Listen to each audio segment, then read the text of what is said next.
Welcome to Comics with Dan. I'm going to be reviewing Gatchaman Galactor number 1.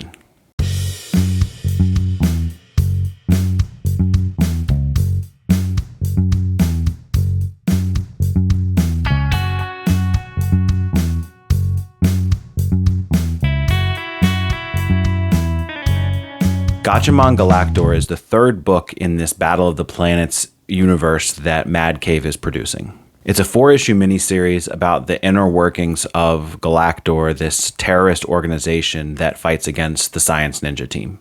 In this particular case, the story is about Berg Katse, who is trying to discover an internal conspiracy within the ranks of Galactor.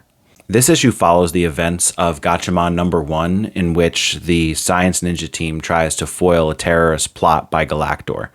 This was a little confusing because the ending of Gatchaman number 1 was the Science Ninja team crashing and you didn't really know what was going to happen next. This issue assumes that the Science Ninja team was victorious because we open with Berg Katse getting chewed out by Leader X. It's a little bit confusing from a continuity standpoint, but I don't think that it ruins the continuity of either book.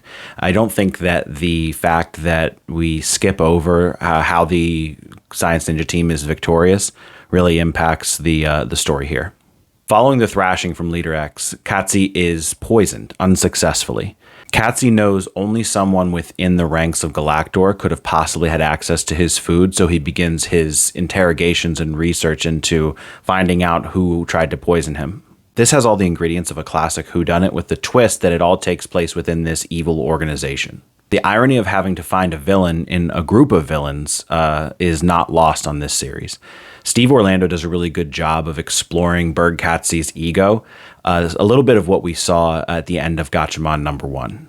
One quote that I really loved is when Katse said, "Poison is not the weapon of the cowardly, but of the shrewd," which I think just really encapsulates his entire mindset. I've never heard anybody call poison anything other than cowardly, but it's interesting to hear Berg Katse's take on it, and it really lines up with kind of what you think about him. This issue is full of things like this, where we get a kind of a deep dive into who Berg Katse is.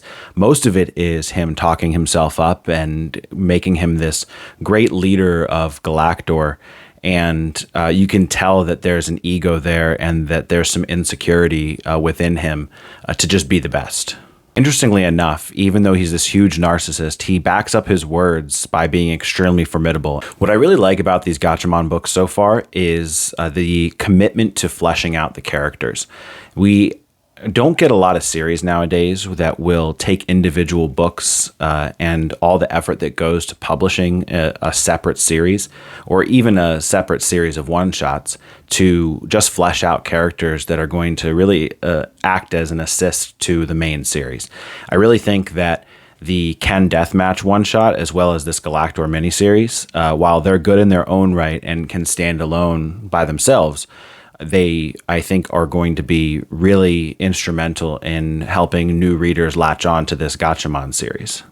By the time I read Gatchaman number 2, I'll have a much better understanding of both the characters of Ken and Berg Katse, so I think that that's going to be really helpful, especially because I think that by the end of the main Gatchaman series, we're going to see a big showdown between those two. The art by Catherine Lobo was really well done. It was definitely more of the anime style that I was expecting from this book, but I really liked how much more expressive the faces were than in Gatchaman number 1. I think this is really important in this series in particular because Berg Katse is running around interrogating and trying to tell if people are lying about who poisoned him, and it's important to be able to read those characters' faces to see if they're lying. I liked Lobo's color choices a lot. It was a really expansive palette of colors, and the colors chosen were really vibrant and sort of exciting, and that really allowed for the colors to match sort of the camp of the series. You have all these anime characters running around in bird costumes, and let's be honest, Berg Katse's costume's a little bit ridiculous. So the bright colors really help add to that sort of flamboyant, vibrant look. Letters by Frank Svetkovic were really well done. I really liked how when characters sort of became more panicked or alarmed, that the letters got more unruly and chaotic, as well as the speech bubbles.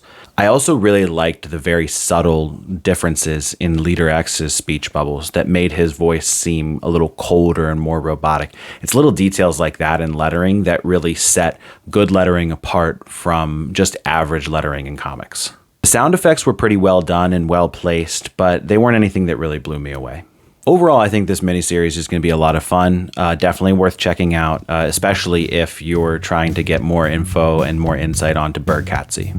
This book will definitely complement the main Gatchaman series, but I don't think that you need to read it in order to understand what's going on. Make sure you like the video, make sure that you subscribe, check out my other videos here, and thank you for watching.